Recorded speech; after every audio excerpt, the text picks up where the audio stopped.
Hello, folks. You know what? What are the 9 most devastating mistakes that business owners can make when they're trying to finance their business? I'm going to show you what they are and how to avoid them. All right. Now, as an entrepreneur, you're hardwired to enjoy a greater level of risk than the average person. But do you enjoy the thrill of business and investing so much that you're willing to risk being hounded by creditors? What about declaring bankruptcy? How about being denied a mortgage, paying more than your fair share of interest on your loans, losing your house? Listen, folks, forget that. And I'm going to show you how to avoid that right now. Okay, mistake number 9. Devastating mistake number 9 is using your personal credit to finance your business. Listen, the hands down biggest and most common mistake entrepreneurs make is using personal credit to finance their business. Now, these are just some of the common examples. Okay, I'm going to give you 2. They pay for their business expenses with their personal credit cards. No. And they obtain personal loans to finance their business expenses. No. Okay, don't do these 2 things. Okay. If you've used one or more of these financing methods to fund your entrepreneurial ventures, hey, I'm not surprised. Listen, everybody makes mistakes. But don't you make this one now that you know better, okay? By using your valuable personal credit for business expenses, folks, you run the risk of lowering your personal credit score, reducing the amount of credit available for your personal use. You run the risk of losing everything, okay? So don't do that. Devastating mistake number 8, putting your personal assets at risk. Don't do it. Each time you pledge your personal assets for any type of credit extended to your business, you jeopardize your personal belongings, such as your savings, your investment accounts, your car, folks, even your home. If your business can't pay off its debt, the bank is going to come looking for you to make good on that loan. Okay, they're going to come to your house and break down the door. So you don't want to do that, okay? Mistake number 7, contaminating your credit. Now, you know, when people marry, they vow to share their lives, right? For some good-hearted but financially naive couples, this means sharing personal credit. Unfortunately, adding your spouse to your credit isn't a show of undying loyalty and devotion. Actually, it's credit file contamination. Let me say that again. It's credit file contamination, an almost unforgivable sin if you're a business owner. You see, when you initiate joint credit, your spouse's credit history becomes part of your credit file. If your spouse misses a payment, guess what? The delinquency affects your credit. So don't be contaminating your credit. Sound good? All right. Mistake number 6, not paying your bills on time 100% of the time. Now listen, I know no one that is listening to this is going to do that, because I say over and over again that paying your bills on time means to pay them. That's right. Pay them early. That's how you get 100 on the paydex score on the business credit side. Good job. Mistake number 5, devastating mistake number 5. This is a deadly mistake right here. Using your family's money. Now, when you use your personal credit card to buy business items, you instantly slash the amount of credit you have available to get the things you and your family need and want. And if you, like many Americans, regard your credit cards as the financial cushion that will carry you through emergencies such as an illness that makes it impossible to work, wasting your credit on business expenses actually weakens your safety net. Okay? So folks, please, don't use your family's money to finance your business. All right. Now, I understand that as you're first starting out in business, okay, you do have to utilize, because the money is not coming in on the business side, you do have to utilize a portion of your finances. Okay. Don't utilize the portion that you need. Okay. Like, money for groceries and different things like that. Remember, you can also classify your expenses. Take that money that you were going to put in savings and classify some expenses for your business, okay? And let me just share 4 classifications of expenses that you can utilize in your own life, both personal and business, to make it a little more simple for you, okay? Number 1, destructive expense. This is bank fees, interest fees that you could have avoided, any gym membership, or any memberships that you're not using, destructive expenses. Okay. Lifestyle expenses, number 2. Lifestyle expense, anything you need, any expense to keep up with your lifestyle.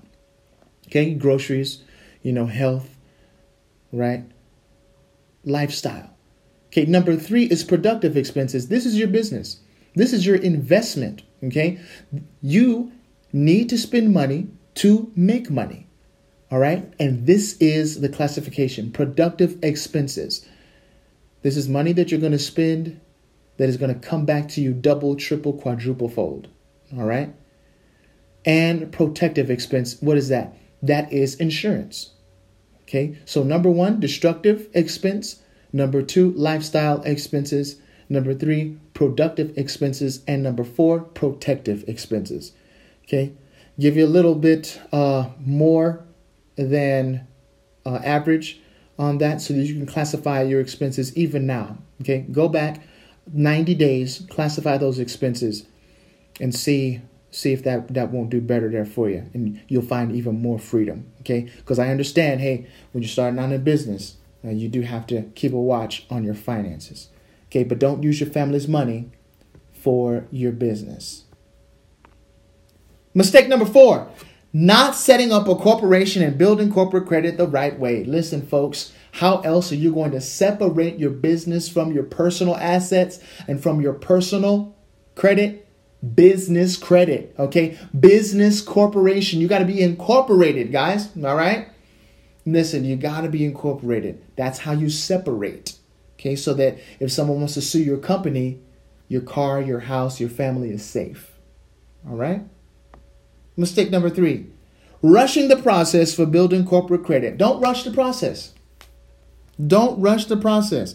Why do I say that? Corporate credit can be an invaluable tool as you build your wealth. Now, just like you're building your wealth, and that takes time, it takes time to build your corporate credit as well. Okay? The industry standard for building corporate credit to the point where you can secure cash without a personal guarantee is 2 to 3 years. But we have streamlined its credit building process so that you can get the corporate credit you need in as little as 1 month. I mean, as long as you meet the criteria. All right? So just letting you know, folks, there is a way. Then you do have to wait, but not that long. All right. So just stay with us. If you're working with us, just stay with us and we will help you get the business credit the correct way. All right. But don't rush the process. There is a process and there is a way to do this. All right. And we'll show you that. Mistake number 2, not following up on the credit building process. You got to follow up, folks. You have to get those DNB, business credit reports, Experian credit reports, Equifax credit reports. Okay. Now, the biggest ones are DNB and Experian.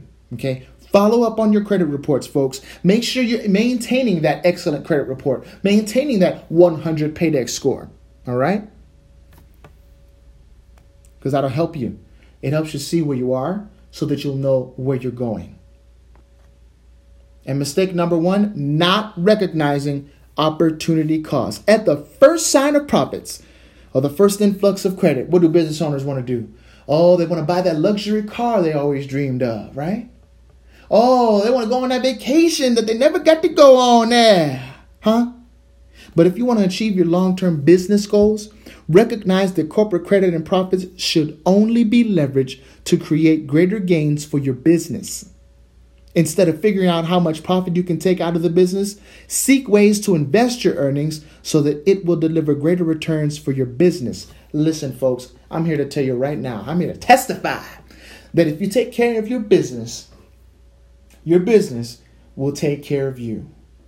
What is my business? My business is you.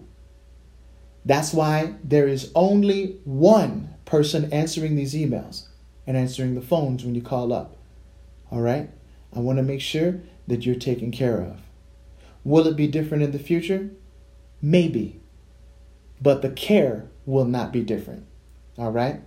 We'll still care for you. Listen, 9 devastating mistakes of the business owners that want to have that financing, right? I just shared them with you, and I just shared how to avoid them. Folks, God bless. You have a good night, and I will see you live. Let's see, when will I see you live? I will see you live. I don't know. Maybe not this week, folks, but you will see me on the recording. All right, but it won't be live, okay? But I still want you to email me, okay? creditwiz@investorpro.org. Let me know what you would like to hear, and I would definitely oblige you, okay? We still got to get back to our notes, okay? Because many of you wrote about what you would like to hear about, and that's going to be coming up, okay? I'll let you know. Good night. God bless. You take care.